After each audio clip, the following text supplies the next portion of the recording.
Morning, everyone. So we've got the new microphone set up. We're going to try to get it adjusted as we go, and hopefully no more of the interference that we were having. As you can see, we've got the new setup, so we're going to give it a run this morning, and hopefully you can see everything good. This is going to be a work in progress as we kind of tweak everything. So I appreciate the elders for allowing us to do that and kind of upgrade the system as we go. It's been probably a long time coming for a lot of y'all, so I'm very appreciative of that, very excited to see, and hopefully provide those visuals that will help all of us. Now, if you would go ahead and grab your Bibles out, be opening up to the book of Mark. We ended off last week, we stopped in Mark chapter 2. We made it through the end of that chapter, and then we got over to Mark chapter 3. And I asked you last week to do one thing specifically, and that was just to read through Mark chapter 3. There's a couple of things as you read through that chapter that we're specifically looking for. Now, obviously, one of the things we've established very early on as we've gone through the book of Mark is he is moving at a very rapid pace.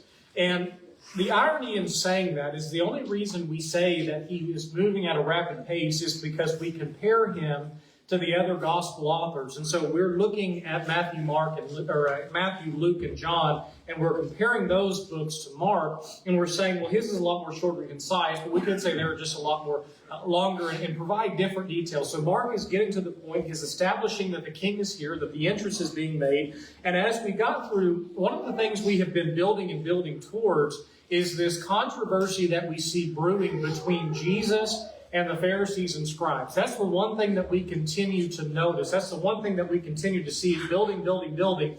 And as we made it to the end of chapter 2 last week, we see that they are not growing more content. The one thing that's continuing to happen is they're getting more and more upset. And so I want us to look at one thing in particular before we get started. This is a ladder you probably remember from last week. And we started talking about this because we talked in Mark chapter 2, there are 5 major conflicts that occur. The 5th one actually bleeds over into chapter 3 and sets us up for what we're going to be talking about today. But the reason it's drawn like this is because it's a ladder. It starts off with more and more charges being offered to him that are more serious as you go. And as we march down the line, remember that first conflict as we opened up into chapter 2 is they were reasoning in their hearts. They were silent, but they still had these thoughts. The second conflict, verses 13 through 17, the eating with sinners. Now they're complaining to his disciples' faces. The third conflict, they're not fasting, and so now they're challenging Jesus to his face. The fourth conflict at the end of chapter 2, remember they were plucking grain on the Sabbath, and now they accused his disciples of breaking the law. And so as we arrive on the 5th conflict, every time we see it escalated in the conflict that we're going to talk about opening up here in chapter 3, as he is healing on the Sabbath day, and now they are actively watching him to try to accuse him. They're watching him to try to get him to slip up so that they may accuse him of doing something, and then ultimately, we're finally going to see in chapter 3 the plot to kill him. And so that's how we've escalated. I want you to look at the start. The start was they were silently having thoughts.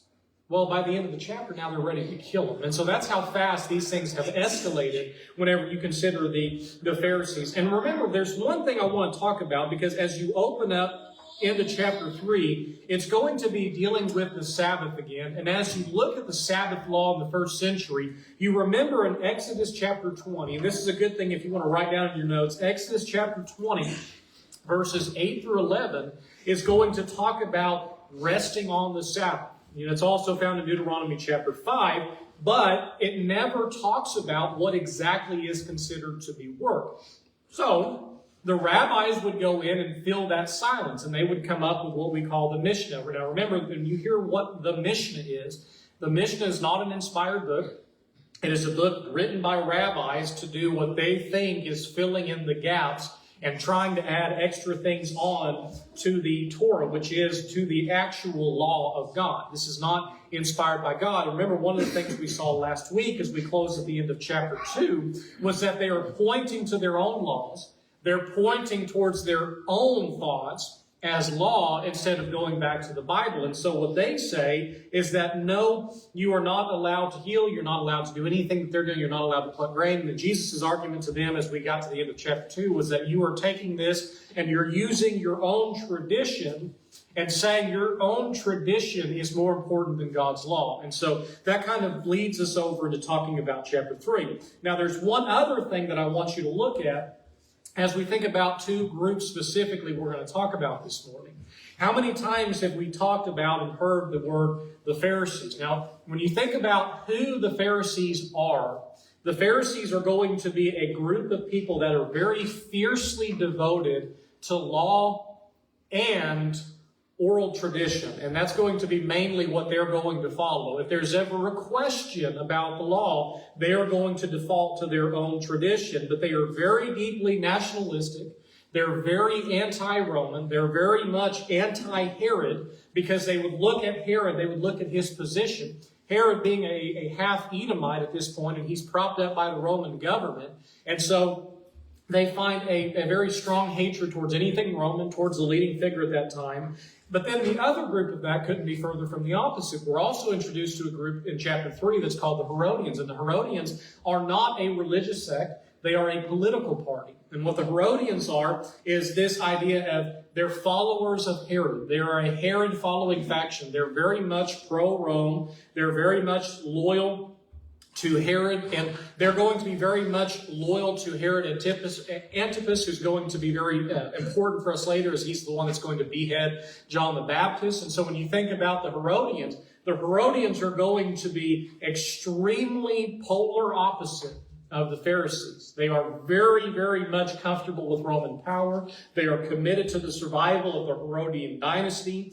And Josephus uses this idea, and he talks about them being very much pro-Roman, pro-followers of Herod. And the reason we bring these two up is because they couldn't be further apart.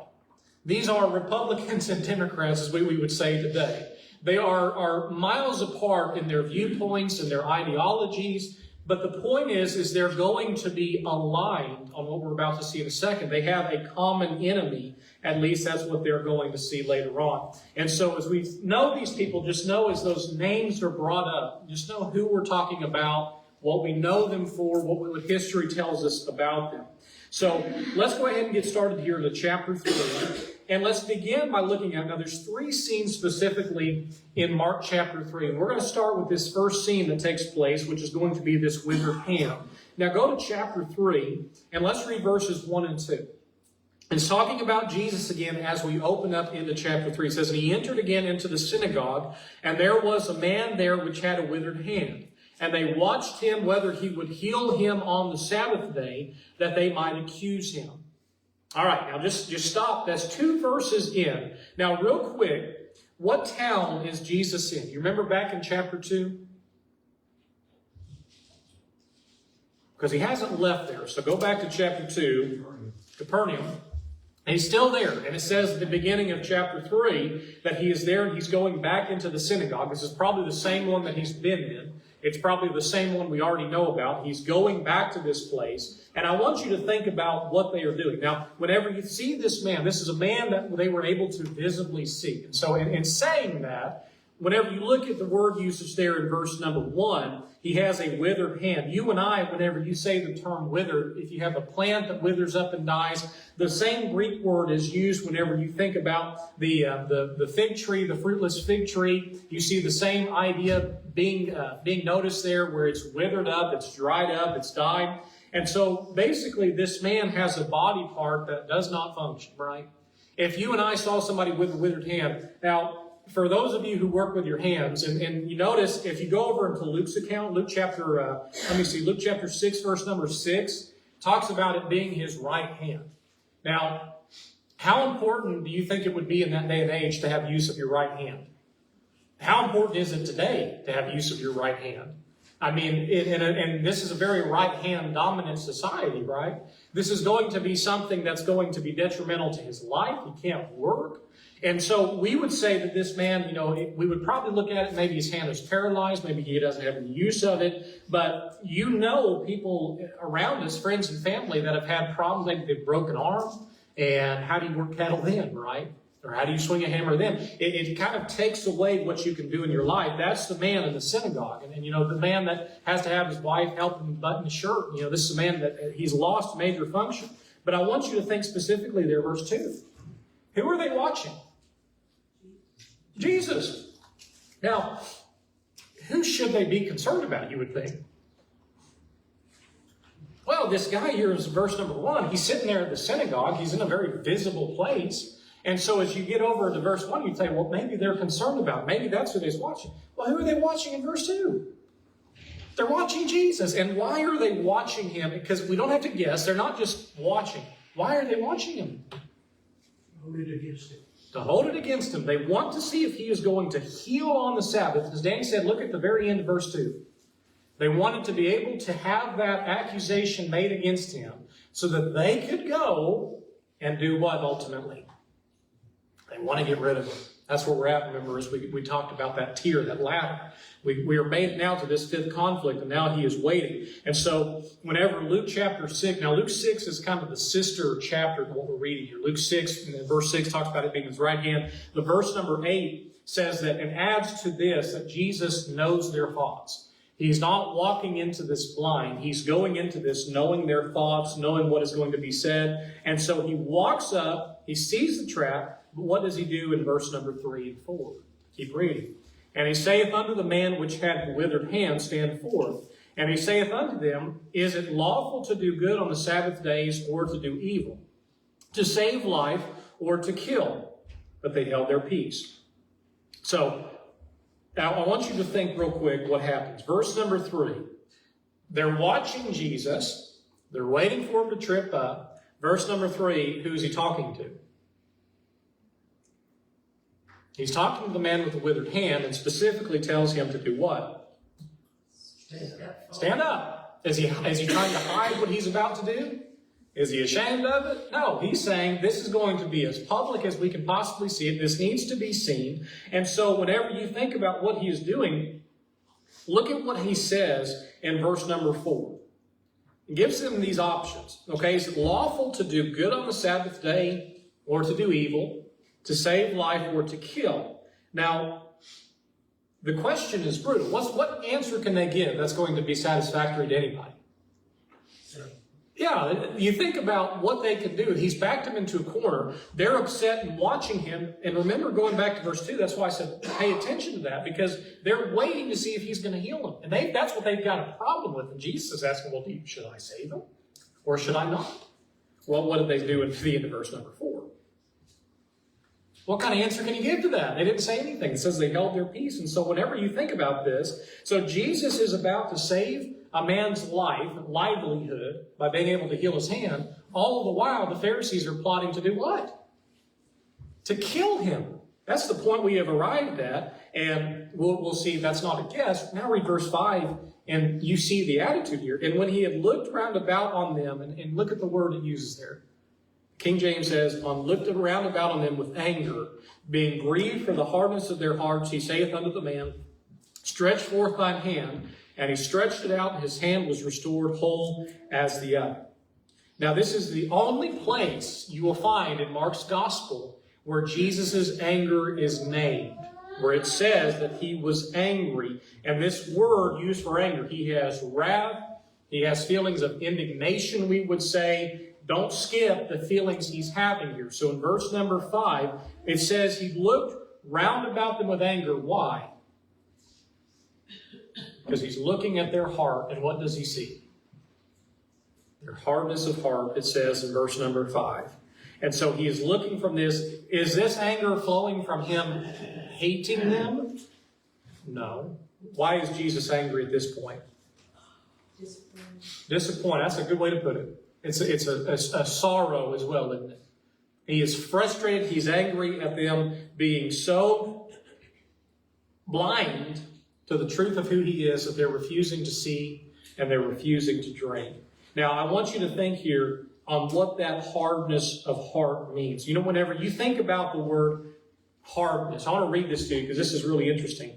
That word hardness is the word that we use as a medical term whenever you have a mineral deposit or a bone tissue that hardens. It's basically calcified. It's become hardened. Was it born hardened? Were they always hardened hearts? Not always. It's a process that took place. And so you see this righteous anger. And then I want you to think about what he tells them to do. Verse 5. He tells them to do the one thing that he probably cannot do very well, doesn't he? Now, does the man have to stretch forth his hand for Jesus to heal him? No. But he tells him to do it anyway, doesn't he? What does the man have to do?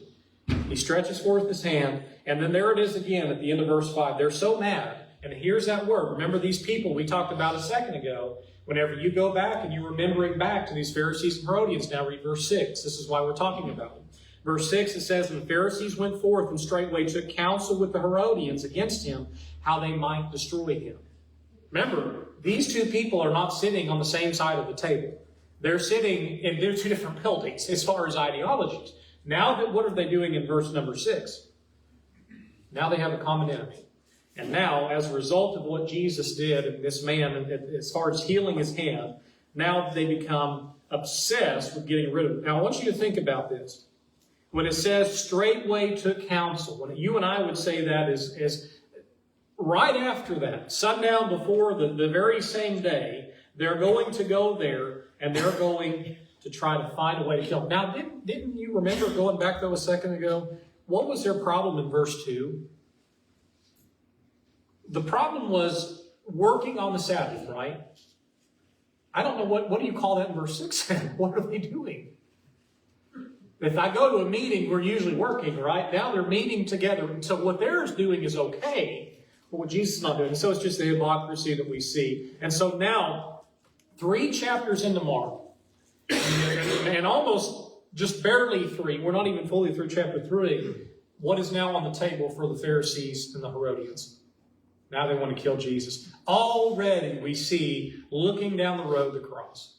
And now we're already looking down the line to see what's going to happen. And so whenever you think about everything that's happened to this point, does Jesus stop?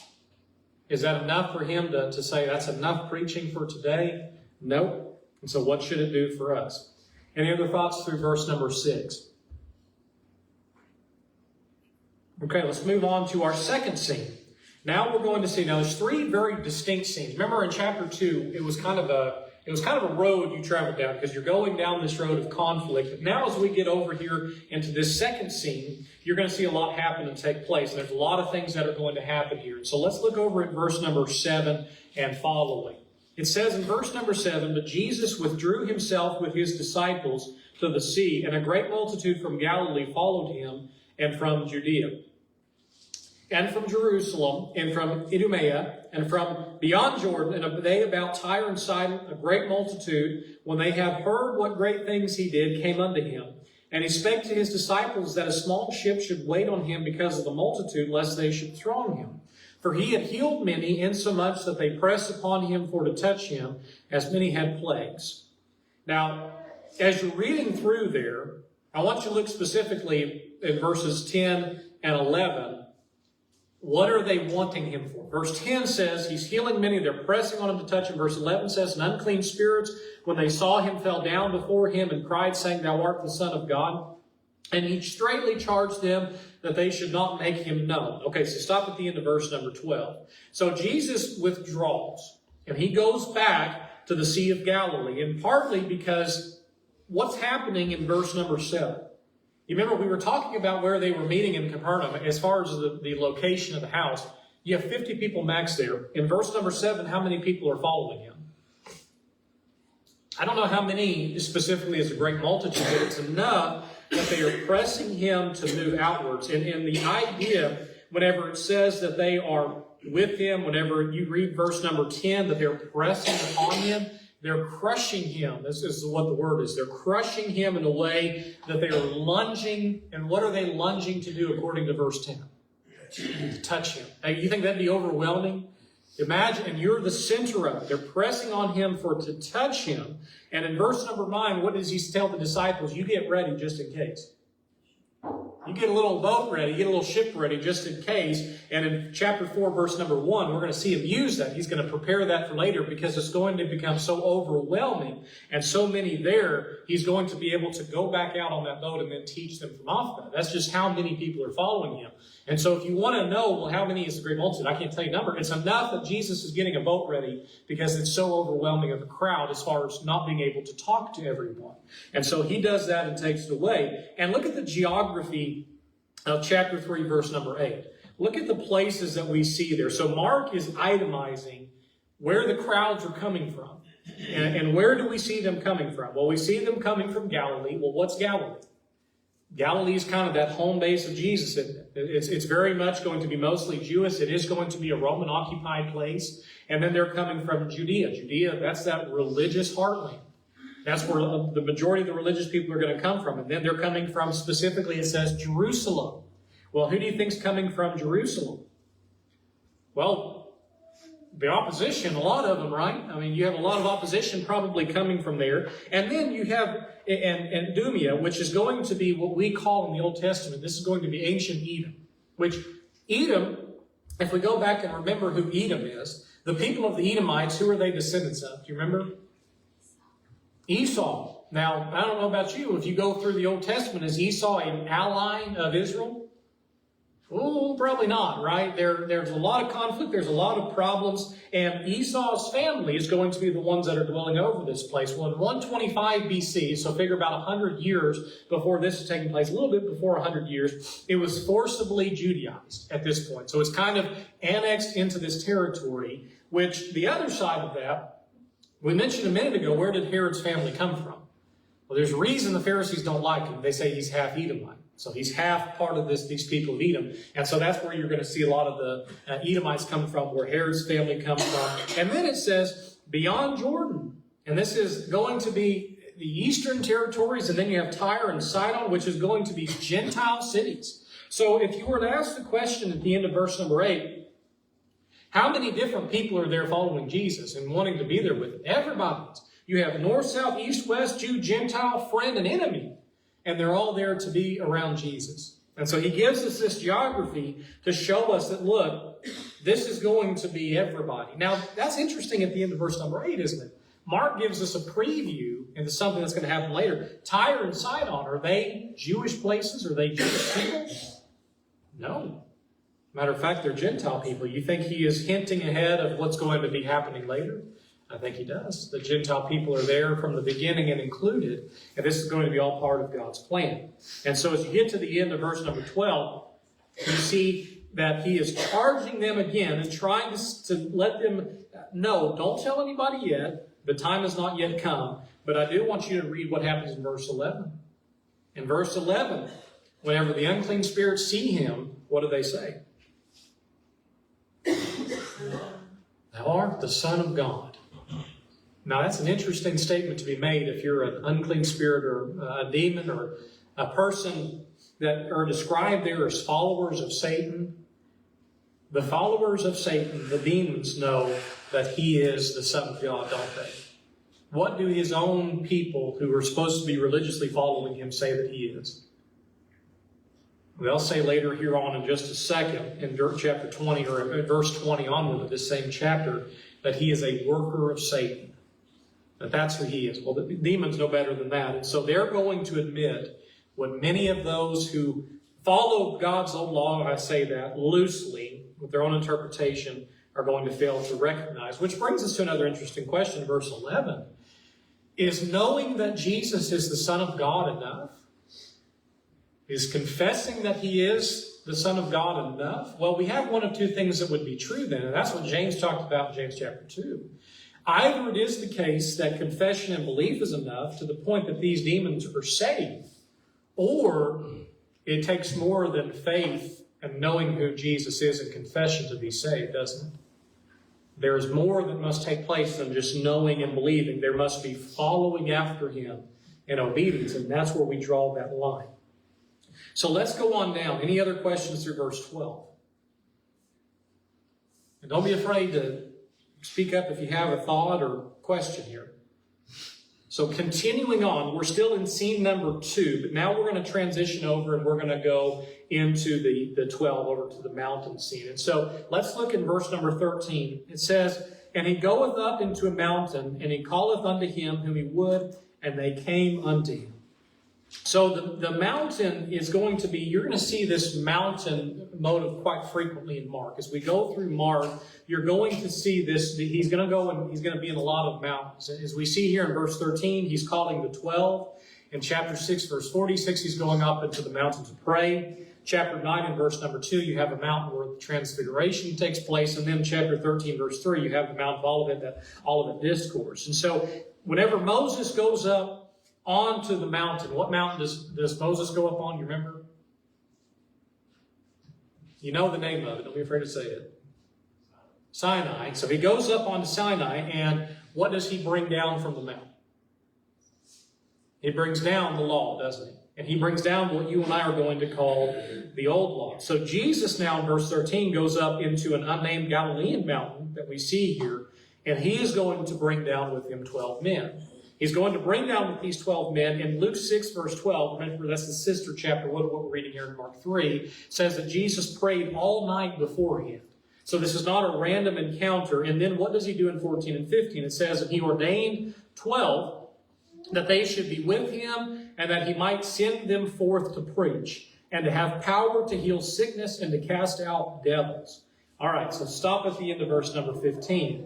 So it says he ordained 12. That word ordained is he literally made. He made. And so whenever you see the word used in Genesis chapter 1, when it said God created, that same word, the Septuagint, the Greek translation of the Old Testament, that's the same word used here for ordained. He made, he created. And what is he creating? What is happening here on this mountain?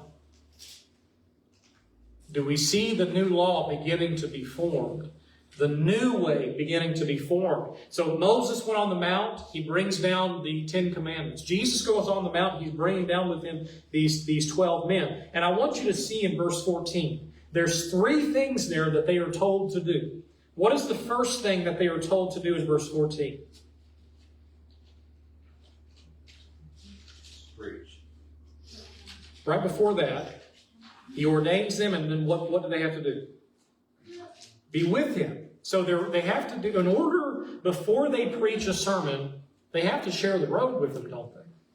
They have to be around him. And then he says, what are we doing there at the end of verse number 14? There's what he's doing. What are they doing? To preach. So what is the primary purpose of the apostles? To preach. What is Jesus' primary purpose? Preach. Preach and teach the word. And then at the end of verse number 15, or in verse 15, the end of that, it says to have power to heal sickness and to cast out devils. And so you have this authority that Jesus has. Now it is delegated down to his apostles. And you notice the order. Him first, then sent. Before this week is out, will you choose to spend time in the word? Or will you choose to spend time with Christ, spend time in what he said, or do we just go out? He said the most important thing first is that we're there, and we're there with him. We're reading his word, and that was also important for them, to be with him first. And then we have the list of the 12, one of the lists and the gospel accounts of the full 12 being mentioned there. And here is, according to Mark's gospel, the list of the 12 that we have. It says in verses 16 and following, and Simon he surnamed Peter, and James the son of Zebedee, and John the brother of James, he surnamed them Boanerges, which is the sons of thunder, and Andrew and Philip and Bartholomew, and Matthew and Thomas, and James the son of Alphaeus, and Thaddeus and Simon the Canaanite, and Judas Iscariot, which also betrayed him, and they went into an house. So a lot happens there through the verse number 19. Now we see the full list for the first time in Mark's gospel, the full list of the 12. And let's think about who these people are for a second. We see the first one is going to be Simon, whose surname is what? Peter. What do we call him? We typically call him Peter, Simon Peter. And whenever you think about who Simon is, that's also going to be Cephas. Simon's going to be Peter. He's going to be that rock. Now, what do we know about Peter? Remember, we already met him earlier. What was his occupation? Fisherman. Okay, so he's a fisherman, and where is he from? Capernaum. So he's from Capernaum. That's where we were at. He's just a fisherman. I say just a fisherman. He's a very important fisherman, isn't he? But he's just a fisherman. What else do we know about Peter? What would you say about the early time we know about Peter? Is Peter a quiet and patient man when we meet him? No. No. Peter's the opposite of those things, at least especially when we first meet him. Peter is what we probably call brash and impulsive. He's a lot of those things. We're going to see there, this is going to be a man that Jesus rebuilds. Second one we're introduced to is James, the son of Zebedee. Now, James is also what? What do we know about James? What is his occupation? If you had to guess. Fisherman. We know he's also a fisherman. Now, James in Acts 12 and verse number 2 is going to be the first what of the 12? Martyr. He's going to be the first one that's killed. First martyr of the 12. And then John, the brother of James. And so how are John and James related? They're brothers. And so John, who is also what occupation? Fisherman. Now, John and James, what are they called? And what were they surnamed in verse number 17? Sons of Thunder. Sons of Thunder. Do you think these are quiet, timid men? If I said, Clint, you're a son of thunder, would you say he's a quiet and calm individual? Probably not. Now, I use Clint. We can pick on Clint, and he can pick on me. But you would not call somebody that if they were just a timid, scared people. They're very strong-minded people, and isn't it funny that Mark doesn't want us to miss it, does he? He says this is what they are surnamed, and I'm going to tell you exactly what that means. It means that they are the sons of thunder. In Luke chapter 9 and verse 54, these are the same brothers. Remember, what did they want to call down on heaven on a Samaritan village? They wanted to call fire down from heaven on the Samaritan village. In Mark chapter 10, a couple chapters later, they're going to elbow themselves for the chief seats. Okay, these are not men that are just timid. Did Jesus pick mild men to serve as his apostles? No, they would not be called mild men. Now, I say that, and the irony is that what do you and I tend to call John the apostle of?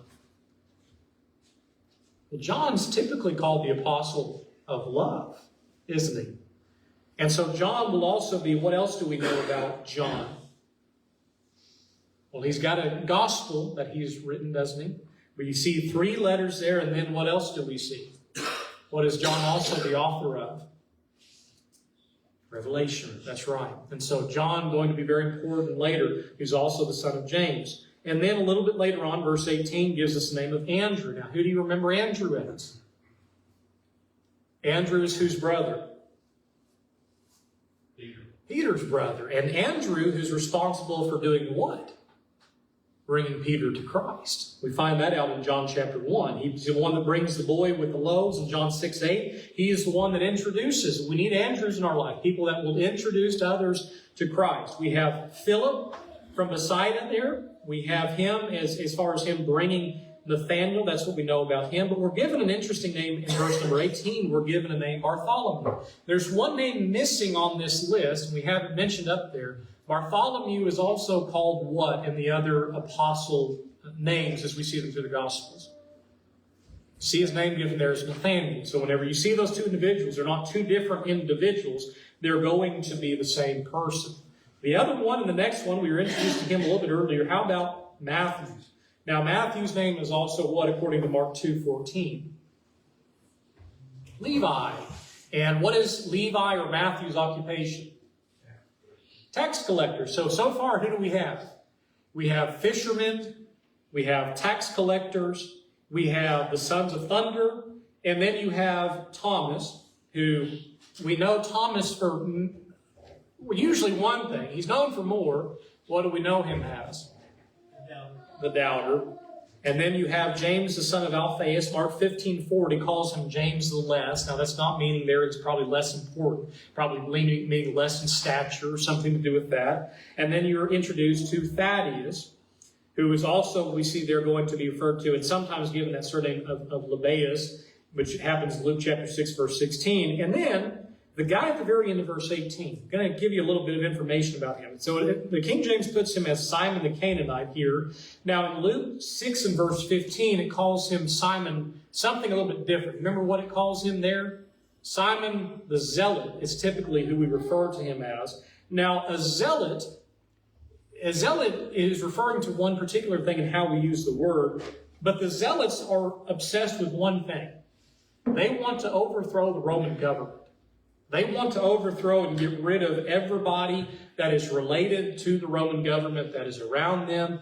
They're not opposed to doing that by force. Now, within these 12, you have somebody that, according to what society says, Simon should hate. And who would that be?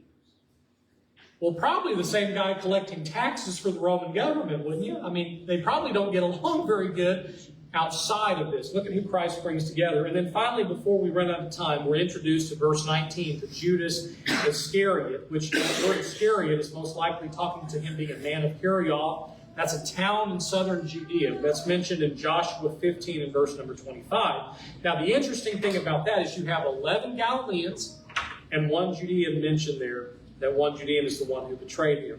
Now, as we end, I want you to put up one last thing on the screen. We have two alliances that have been made so far in chapter 3. You have the unholy alliance made in chapter 3 and verse number 6. Pharisees and the Herodians, they're wanting to plot to kill Jesus. And then you have an alliance in chapter 3, verse 18. You have a tax collector and a zealot on the same team, eating at the same table. The world unites people against Jesus. Jesus unites people to himself. Same dynamic, two very different directions. Now, in the 12, do you notice anybody missing of who he did not call? Who's missing in the 12 as far as, you see any religious leaders? Do you see any Pharisees? How about scribes? How about priests? How about Sadducees? How about anybody from the temple aristocracy? No. Who did he pick? 12 common working men, fishermen, a tax collector, a political revolutionary, men who history would have forgotten if not for what? Jesus. And they're following after him.